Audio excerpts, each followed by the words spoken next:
welcome to the KVJ After the Show podcast.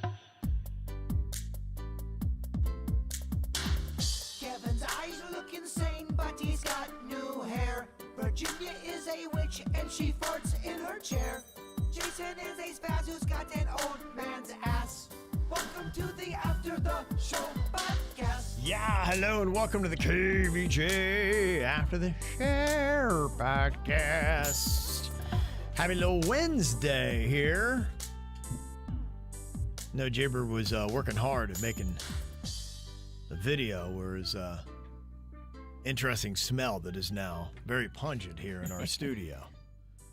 And my heavens. Boy, it really does smell like old lady in here. See, I think it smells good, but maybe it's because I'm an old lady. It's comforting because I smell my own. Kevin, I mean, do all lotions smell that way, or are you just picking out the ones that smell like grandma? Okay, let me just tell you, I don't pick my lotions. I put Magnolia in charge of all moisturizing lotions, and so she bought me this. This is from Bath and Body Works, or no, this is from Lush. I'm sorry, this is from Lush. That's an appropriate name for you. Lush. And it's like a bar of soap, but it's a bar of lotion. So you rub it all over yourself like this, and it lubes you up real nice. Whoa. But Jaybird is offended, and I guess you are too, by the smell. No, I notice it. I mean, it's just a smell. It's not like it's, massively offensive. It does bring fond memories of my grandmother Beulah. Virginia, I've got video evidence of the Kevin Ralston and producer Denny's talking a gang of shit. Oh, it was all led by Jaybird. He's the one that was talking shit too. Don't worry, the video will be dropping later on today on YouTube Shorts. It'll get 35 views.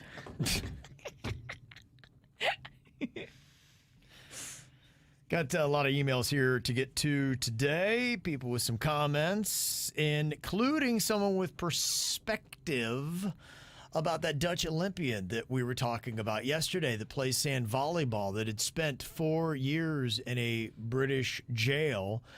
As a 19-year-old, he had sex with a 12-year-old, and they viewed that as statutory rape.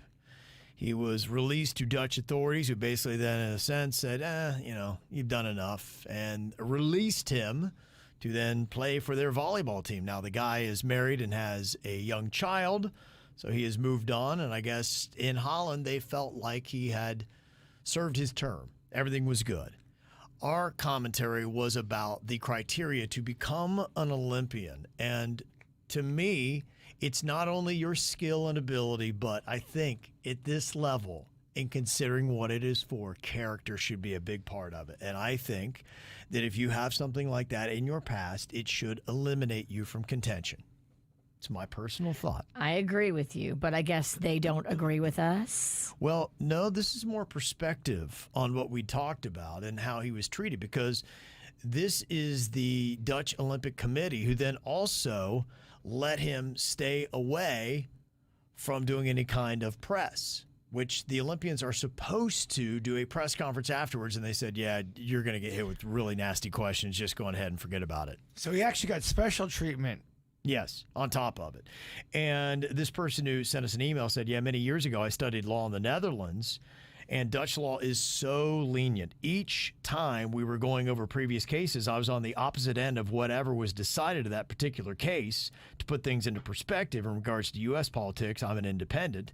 And so I'm not surprised that the Dutch are going about this the way they are. Their motto, everyone deserves a second chance. So this emailer says, I hope the world takes notice. We signed the petition, and this guy is not allowed to compete in the Olympics ever. What kind of example are we setting by allowing criminals to shine on the world stage if they win? Yeah, it is. I share that opinion. But it is interesting in some countries, like Holland, are like, you know what? You did your time. Some people feel that. And in society, I do feel that way. But this is different. You are on, as Jaybird had said, being put on a pedestal should you win. Well, you're not. no one's saying you're going back into jail or going back to prison. What they're saying is we just don't want you to be in the Olympics. And that's gonna. Right. Sometimes in life you do something and you're disqualified from that the forever. ripple effect, Yes. unfortunately, is just this big fucking thing. It's a lifetime. You've been ban. eliminated for life. Yes. Now that you've done this, certain things in life will not be available to you, and being on your Olympic team is one of those things. And some people would argue he did get a second chance. He got out of prison. He got a chance. He's got a family now. Exactly. You can have a job. You can do all those things. Absolutely. There's your second chance. I wonder what his victim thinks about him being given this massive stage and all these accolades. I would love to hear from her. Mm-hmm. Yeah, it's a weird thing. There's a famous case, Roman Polanski. You guys know that, where he statutory rape, and to me, I think it's just rape because the girl is so young. But she, as she's gotten older, has forgiven him, has been publicly saying, press, leave him alone, blah, blah, blah. Okay. But the press wants to burn him down, and I don't like him either, to be quite honest with you, Yeah. because I think he's a pig. But the victim says, look, I've forgiven, I've moved on from it. Yeah. And it becomes a weird thing when that happens, because you look at him as a monster, but here's the victim saying, I forgive. I think they have a right to live their life. Yes. But it's something that, that's what deters you from making those decisions, because certain things stay with you for the rest of your life.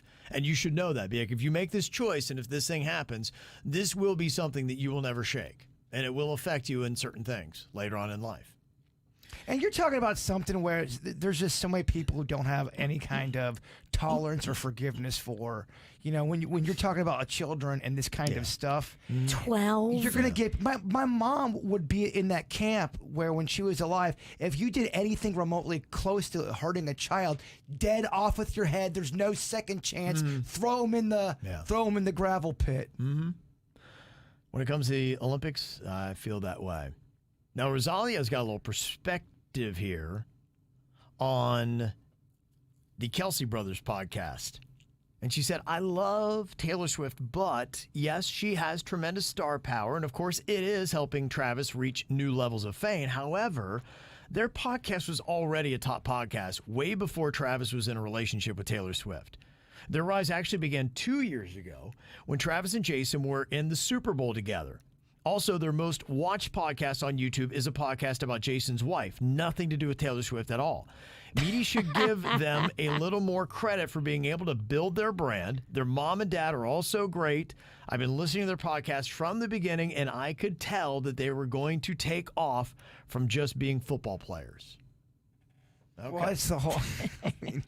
Are you kidding me? Are you honestly kidding me with that? Yeah, I think they're going in that they alluded that maybe Virginia's tone was that without Taylor Swift, this thing is not going to be at the height it's going to be. They're not going to be up for a $100 million podcasting deal that they have Taylor to thank, in a sense, for everything. Well, it's just the same reason why people got annoyed. Taylor Swift is the one that made the NFL popular. No one was talking about the NFL until Taylor Swift got involved, and that would anger fans. And this is just another version of that. Yeah, it is. It is. It is the same thing. Saying, okay, no, she's great in her own right, but considering they talk about football all the time, are Swifties really pumping the numbers up? Because are they going to sit through all that crap just to hear possibly one reference of Taylor? Because here's the thing, though. If he ever does mention Taylor, they cut that right out, and it's all over the place on social media. You don't need to listen to a football sports podcast. If you hate football and you can't take it and you're just listening for Taylor, just wait, because it will hit social media. You don't have to be listening to the whole thing. That'd be my thought on it. I'm jiving with what she's saying. I agree. I think it's helped, no doubt. He's much more high. He's much tremendously. He's much more high profile, and it's probably not going to be $100 million deal that he's looking at. But I think it could still be very successful. There's definitely the Taylor Swift kiss. You can pull up the numbers. I mean, it would require a little time and research, but you can figure out exactly where they sat on the charts before the Taylor Swift relationship was revealed. And then you can look at where they sat on the charts after and where it is now, the number 4 podcast of all the podcasts out there. I mean, it's so blatantly obvious. It's the Midas touch of Taylor Swift. It's the NFL argument again, and they had a thing going. Honestly, I fucking hate it. What? I He think tuned out on his own I know, sentence. he started was saying something, he just making a quit. point, and then he decided he didn't like himself. well, it's the same argument. I mean, of course, people knew who they were, but they got a bump. They got a massive bump. Mm-hmm. They weren't top 5 podcasts before Taylor. You know that for a fact. I mean, Yeah, you're think going in about like it. you've done the research already. And that's just it. She does that a lot. It's a sports podcast. Think about it. No, but What does that mean? How does that prove anything? It's a sports podcast. Think about it. There's no way it was a top 10 podcast. Look, so I've looked at the podcasts. You looked at so you have Yeah, done the these research. things like Smartless. So what was the date that they made it official? What was the date that it became official with Travis Kelce and Taylor Swift? And the month before, what was their podcast? Where did it fit on the charts? And That's the research I speak of. okay, that you've done. That I haven't done. That I said Oh. someone should do the But you're research. and talking you like can you have done it. But just common sense would tell you if you have Common half a sense would tell you. brain. Yeah. I don't know that. I don't know that you can say that. You can't extrapolate that she's been the Midas touch for them and they weren't top 5 podcasts. It's health, and I'm not denying that. But I'm not saying that they would not have achieved similar heights without her. They absolutely would not have achieved similar heights without her. This is a Okay. part where the lawyer just lets the person on the stand continue to talk. Yeah. Okay. All right. Well, I'll try to get that exact information Oh, someone's going to crunch those for numbers. us to see where we are. Yeah. If somebody can help me out with that, because that might take a minute. But that's all you have to do. Yeah. When did they become official? And what were the numbers for? I would like to see 6 months before and 6 months after. And how big of an increase did we see? Because to Kevin's defense, you are going balls to the wall, full on in, as if you know for fact. Yeah. And if you are wrong, Duh. They weren't top 4. It's definitely helped, and I'm not denying that. It's definitely helped. But I'm saying it is possible that they could still have a very popular, lucrative podcast without the Taylor Swift effect. 100 mil? Yeah, you think that's anywhere close to being possible? No, it's not. Yeah, I would say maybe at least half of that. I think they could. I completely disagree. Wow, So wholeheartedly. Okay. and you guys don't want to Go do. look at the deals of everybody else on the Mm-hmm. charts. What are they making? Where were they? Were they the number 100? Were they the 90th podcast, the 80th? What are the people around them before Taylor making? That's what they could have expected to make. Okay. Well, we need to go check that out and assume. Now, keep in mind, since they got together, Travis Kelce was in another Super Bowl, and that is definitely going to help. And that wasn't Taylor Swift. She didn't win the Super Bowl for the Chiefs. She didn't take one down. She didn't suit up one time. So that would have helped bump the podcast regardless anyway. Kevin, nobody even knew who the Chiefs were until Taylor Swift. Yeah. Okay. And we don't really like the Chiefs anyway because the kicker, we know the kicker. All right. We're not cheering for the Chiefs. Oh, Kevin, I'm just stirring the pot. I think it's great. She went full gorilla on that one. Okay. The numbers will back me up. Oh, they will. Okay. All right. We'll find out. Virginia's very confident. She's definitely right. No doubt about it. Man, I hope you're. Man, I would put money just to. Now, I'm going to have to go do the research because something tells me this is going to be a jaded research team. Oh, let's prove her wrong. Go right ahead. I don't have time for this project. I'm just going to talk again without facts. And I'm not going to look up facts. Project. Well, just you flew in so hot as if you definitely knew. I had to do research. And then when Kevin pressed you as if you knew for a fact, you go, well, now I don't know for a fact. I just. Well, I have half a brain. I can put like common sense to the whole situation and go, of course it's Taylor Swift. Okay. We'll see if the numbers add up. That Kevin is not. He ain't buying it. We'll see. I love it. I might be right. I can't wait to see. Man, this is one of the biggest fights you guys had. It's exhausting. It's exhausting to be so right. Oh, I wanted to be so wrong, Kevin. I've never wanted to play the Virginia's Wrong song so bad. Oh, it's queued up, Bird. Don't worry. It's ready to go. See, you already want it. I do. That's why I'm not, you I'm can't- not lying. I do want to see you be completely wrong on this. Well, I won't. Okay. And I have no idea what the numbers are. I just love seeing y'all talk shit to each other. It's fun, isn't it? It's so annoying. We were talking a little bit about AI. I don't know where it was that TMZ got in on this, but they were talking like this is a technology that is either now or likely soon using artificial intelligence to implant memories. And look, with Viralink and where Elon Musk is going with this stuff, I don't doubt it. It sounds like they're going down that road. And what's it going to look like? Because this is very sci-fi type stuff. There are a lot of movies about this. What, Arnold Schwarzenegger's Total Recall? So many movies, so many shows. About this. Yeah, Kim said Clockwork Orange was about going back and erasing bad memories. And they're talking about that as well. If they really start going in and understanding the brain and where we're, it's like a filing cabinet. If they know where that file is and you've got trauma from something in your past, going in and erasing that file so you can get over your PTSD and the trauma that you have.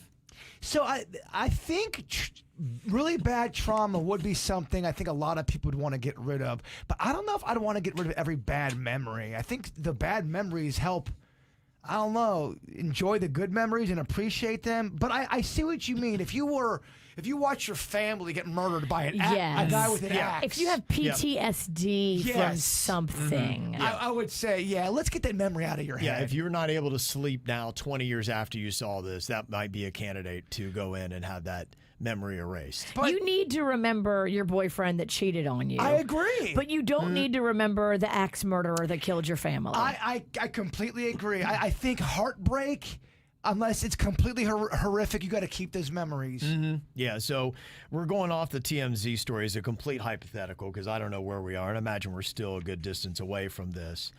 But it is kind of interesting, too, about not only erasing memories, but implanting ones. And are there any that you would want? If you say, for instance, like me, I've always wanted to get to different parts of the world. And realistically, with the money it would take and the time I got left and what's going to happen, I may not make it. It may not happen. But then at some point in my life, when I realize that's a reality, what I want implanted into my brain, the memories of. I got to go to Jerusalem. It's some of the best memories I have. That experience was fantastic. But imagine if I didn't get to go. I'd be like, yeah, you know what? Please put those memories in my brain. That's kind of awesome. I'd like to be able to have that to go back and keep replaying. I hate the idea of fake memories. I don't like it. If I went to Jerusalem, I'd want to really have gone. I don't want it to be a lie and me thinking that I went when it didn't happen. Some people just get no experiences. That is possible, that you just haven't been able to experience a lot in your life. Would you want that? Would you want a fake memory like that? No. I wouldn't want it. I have no interest in that. I'm actually quite against it. The thing that would be interesting, what True says, is, there's no possible memory that you could want because it would offset the feeling of fakeness. I would feel like my mind is against me. And that would be the one thing, is I don't know that you would necessarily have a recollection at some point as to what memories you have that are real and which ones are implanted. And you think about how people go crazy with plastic surgery and certain things, and then next thing you know, they look fucked. Like their face is just like, oh my gosh, they look like a warped puppet. Imagine what your mind could become, because people would go crazy on that. Be like, oh my gosh, I love that so much. Now put this memory in there. Now put this memory in there. Now put a memory of me banging whoever in there. I don't know, man. I just get the feeling that we're messing with some shit maybe we shouldn't be messing with. Yeah. But then again, someone always has the argument with, well, if we are smart enough to come up with this technology, shouldn't we be allowed to use it? And isn't that part of progress? But I just feel like some of this shit's going to fuck up the essence of what a human spirit is. It'll be interesting, because we are now getting to that level, for me at least, where my comfort level's being breached. But if you went back through the Industrial Revolution, in fact, you probably go back to the wheel and fire, and they're probably going, hey, look, man, we're not meant to have this hot, burny type thing. That's not good. But that doesn't alter you. You're not putting chips in your body. You're not altering memories. You're still seeing reality as it's going on. But this is altering reality. I agree, and that's why I think, to me, at least of my own personal comfort level, it's starting to violate and it's treading on that. But I imagine there's people throughout time that have felt uncomfortable saying, okay, nope, this is where we turn the corner and this is bad. We're going to try to go to the moon. No way, man. Bad idea. There has, and that it really is. That always happens with change. It's just the change that's happening now is happening at such an alarming rate when it comes to speed, and we don't understand it all completely. Yeah. And it's the first time it is altering our reality. It's changing and blurring the line of what is true and what's not true. We're arguably getting to certain things that are going to be tough things to debate, because there are many things we're going to have to say stop to. Cloning, how people right now can, have designer babies. You can go in and affect the genetics in what you do. I saw a special on that, just the different things you can do with people's genetics on how long they live.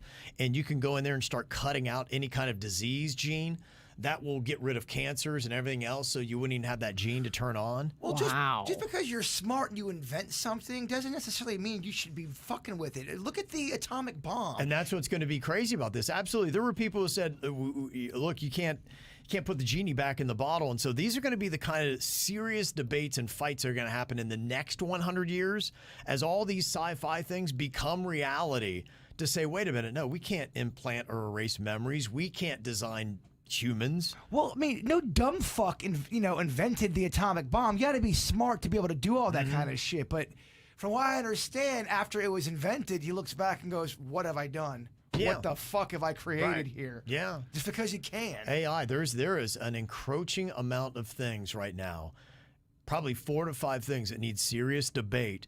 And how do you outlaw them? Because we're talking about something on a global level. I know a lot of the persistence of America with AI and things like that. They say, if we don't do it, man, the Chinese are going to do it. The Russians are going to do it. We got to keep up with them. We can't let them get this kind of technology, and that's it. When you have these countries that disagree and want an edge over the others, none of them are hitting the brakes when it comes to some of these scary advancements. The stuff that fucks with my mind is, The stuff that fucks with your mind. Well, let's take baby Lachlan, for example. He's being born into this technology world. It's going to be normal for him. I'm speaking from perspective of the human spirit. We need the human spirit. Yeah. If you're born into a culture where the human spirit's not that important anymore, do you even give a fuck about it? He might have a different take on implanting memories into your brain or erasing them. It's messing with my mind, Virginia. It is. And I'm telling you right now, the birth rates that have dropped in many countries and what is going on now, that is going to be the argument for making all of just manufacturing humans. I just guess my question is, what's the end goal? Is it to make all this technology to the point where we almost make ourselves obsolete? Is that winning for us? Or You're continually trying to adapt, and no one is hitting the brakes. While you have competition on the global level, you have people pushing forward. No one is stopping. No one's trying to even slow down. So it's coming. We're getting there. I don't know about y'all, but I don't want to see this species die off.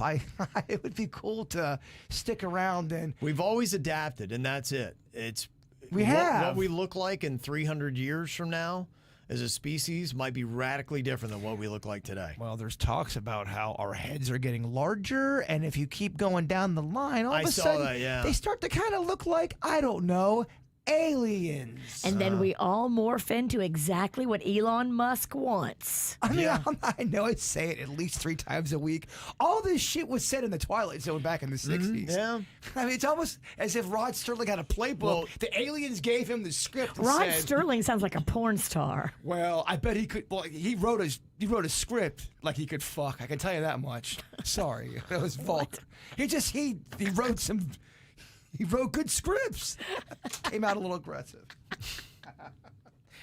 The thing is that whatever we've been able to dream so far, we've been able to accomplish, or we've been getting close. And that's what's interesting is humanity has not hit a ceiling on our advancements. I think a lot of us, I always thought we would. I thought with everything that we're talking about today, we're never going to get there. We're going to hit a wall, and then there's no getting past that wall. Almost like God created a wall for us.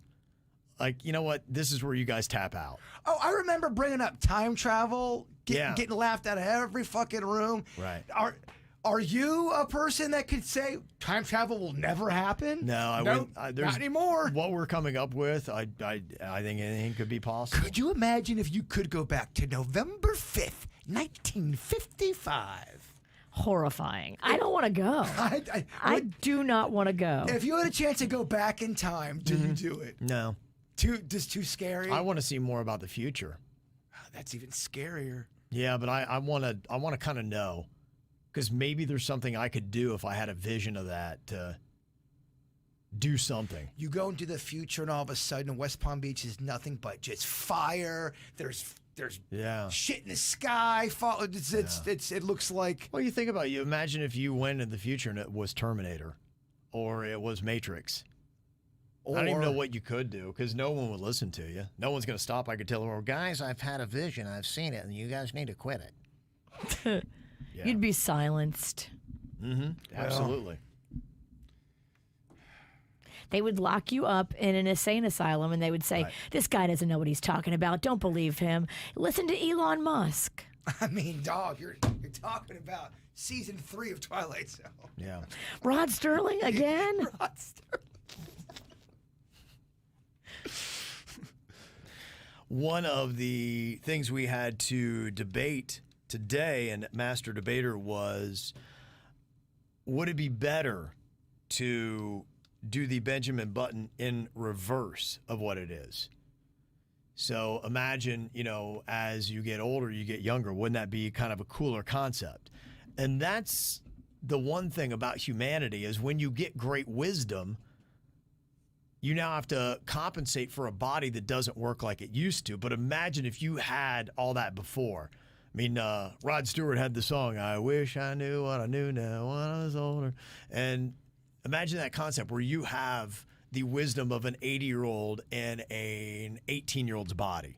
You're like, okay, now I can think like that, and I can actually physically do it. That would be amazing, because we were so young and dumb. Yeah. Well, it is kind of a mind fuck. You're given all of these gifts in the beginning, youth and energy, and then as time goes on, everything does kind of get taken away from you. Not only just your youth and your looks and your energy, your friends and your family. It feels like it should be better, because look, when you're an infant, you're kind of helpless, and when you're really old, you're kind of helpless. But you're weak, and then if you really did age in reverse, you would get stronger as you went on, rather than the reverse, until you finally got to the point, well, I guess in the end you're helpless. So there is that point too. Arguably you could say, you know what, your last 10 years you're probably helpless for the most part anyway. And that's why you better hope you have a great relationship with your children, because they're going to be the ones changing your diaper. Yeah. Either way. Carrie said what would be great is if you could go from like 0 to maybe 40 and then go backwards from there. Oh, I'd start playing baseball again. Okay, yeah. You would know, you know what's coming. Be like, all right, okay. I would know what to do better. Yeah, and you might have the discipline to work to the level you needed to, to get to that level. That would be fascinating. Another deep topic that we hit on Monday, Virginia wasn't here, but I had gone to a dinner with some friends of ours on Saturday, and the wife in the couple, she is into astrology, and she was talking to me about it. And it was fascinating, because the concept of having the planets and gravity and all that stuff play upon you, and we're all symbiotic with the universe. I was like, okay, I could see some relations to that. And then she went in and she did my chart thing for me. But she asked for something I hadn't done before, the time of day I was born and where I was born. Yes, that's important. And then she got some really in-depth stuff. And she said, well, this is fascinating what it says.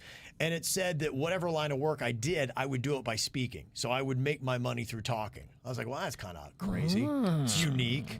Kevin didn't see it, but she was on his LinkedIn page. Yeah, maybe. Well, she knows what I do. So that'd be very easy to plug in. But, and the other part of it, too, she has a pretty credible job. Like, she does something that, your typical wackadoo doesn't do. And so it gave it a little bit more credibility, because I've had some real space cadets come up and try to talk to me about astrology. I was like, all right. You're right. It all really depends on how you approach and how you present your case. There's credibility, yeah. Well, Vicky from Weird and Whatever, she's a school teacher. She's an educator, so I feel like, you can't be all fucking too insane. You can't. If you do, you better tuck it away. You got to tuck it away a little bit. Yeah. And Cynthia had said, I was just informed by my 18-year-old that the astrology signs have changed. They added a new one? Can you even do that? What? She said there are people that literally live by this shit, and I'm not one of them, but people base relationships of their own personality traits on astrology, and today my daughter went from an Aquarius to a Capricorn, LOL. Holy shit, I'm dead. I don't like this shit. Yeah, let's just let TikTok keep fucking with people. If you went through your whole life thinking you were an Aquarius, now you're a Capricorn, that certainly makes it seem wonky. It seems real. When you start adding new shit to these No. old systems, I'm You like, can't do that. You can't. You're changing the game. And Engineer Key said, astrology is really just guesswork because it doesn't have any solid evidence and uses broad statements that can fit anyone.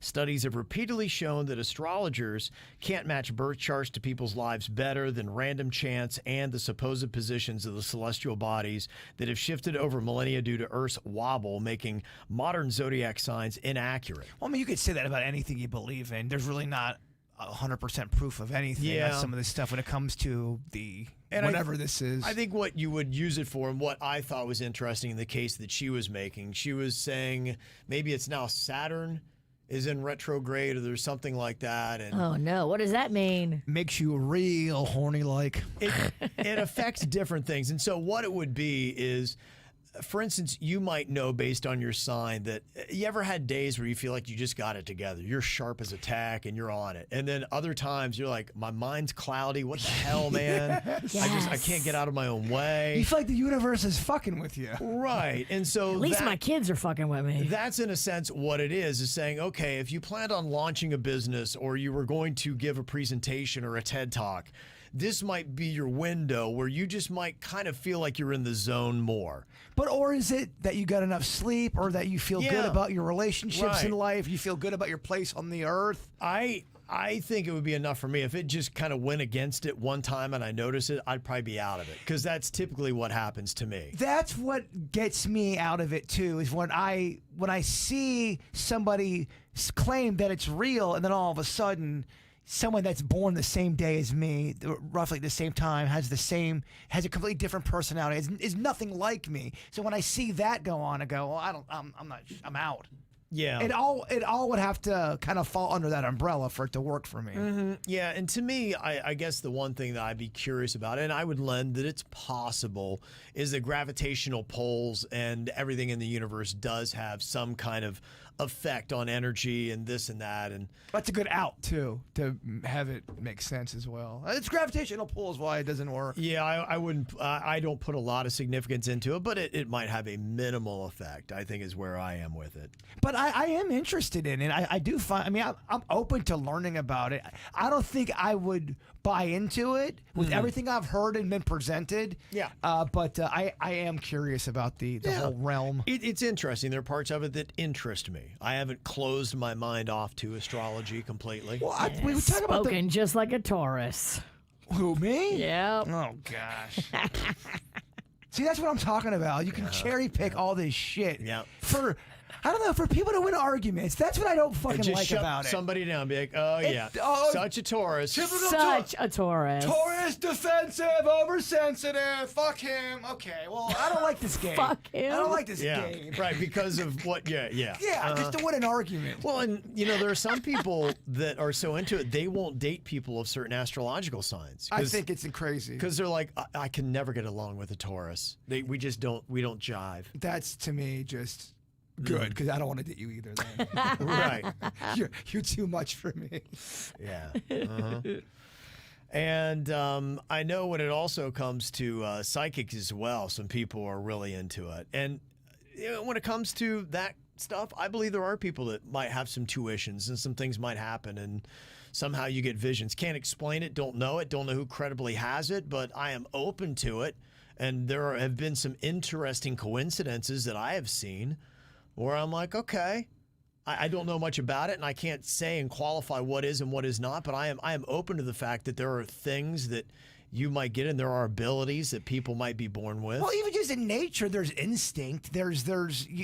And maybe that's what it is. And maybe there's a spectrum of that where some people are just tapped into a little bit more of instinct or just intuition. Yeah. And I think, too, if you – and look, who knows if it's real or not. I'm open to that more because I feel like there are some people who are just a little bit more – in tuned, emotionally intelligent. Yeah, and I don't even know if that is something you're born with. I think that's something that can be learned if you open up your ears a little bit. I think anyone can be better at that, but some people it's more ingrained in them than others. I think it can be fine-tuned, but I think you are born with it or you're born without it. I think you can get better if you don't have it. But you'll never have what somebody who was born with it just has, especially if that person that was born with it has worked on it or been in a scenario where they were forced by circumstance to develop it to protect themselves. Maybe they were little with an abusive parent and they had to figure out empathy and figure out how to navigate weird situations. I think I do think there's something to that trauma. Some stuff that goes on, I think that can possibly be an opening where people are a little bit more in tune. Not all the time, though.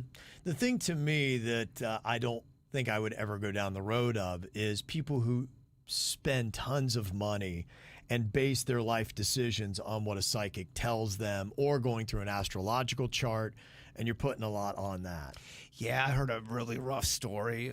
A friend of the family that we grew up with, we haven't talked to them in a while, and someone in their life had passed away, so they've been in a really, really dark place, and they got with this shisty psychic. Medium? Yes, and they spent $7,500 of their money, and they found out that kind of like in Ghost, Whoopi Goldberg's character, the fake name, long rap sheet of being arrested and just stealing and all this kind of shit. And they ended up breaking up with somebody because of this person listening to them. And they said they were in a really dark place when this all went down. They were drinking a lot. They were taken advantage of. And they were at a low place spiritually, they said, and they wanted to feel better about their loved one passing away. And the psychic kind of smelled it on this person and got him for $7,500 within 6 months. Dang. That's fucked up, man. Yeah, that is. That's where it's a mess, and that's why I never go down that path. Engineer Keith was also justifying the use of ChatGPT and AI, that Google commercial where the girl is wanting to write a letter to her idol who is a track star, and the dad's like, well, let's just use ChatGPT and have it write it for you. And people are like, well, have the kid write it. Like, have it be in her voice, not in ChatGPT's voice. You would tell the difference between a little kid, and that's kind of cute. Also, the mind power it takes to start from scratch and start writing down your ideas and do rough drafts and all that might be good for mind development, kind of like the mind is a muscle. Absolutely. You have to work it out harder when you do that. Writing is a muscle. Well, it's everything we were talking about earlier in the podcast. You don't want robots doing shit for you. Mm-hmm. But Engineer Key said, I disagree about ChatGPT, and I have a small demo below. And he said, I agree that you using ChatGPT removes a personal touch to some communication, but I believe you can use it as a way to still provide whatever personal touches you may want to name. You can still be more way empathetic with it by causing you to think in terms of tone and sentiment. The personal touch is a correspondence.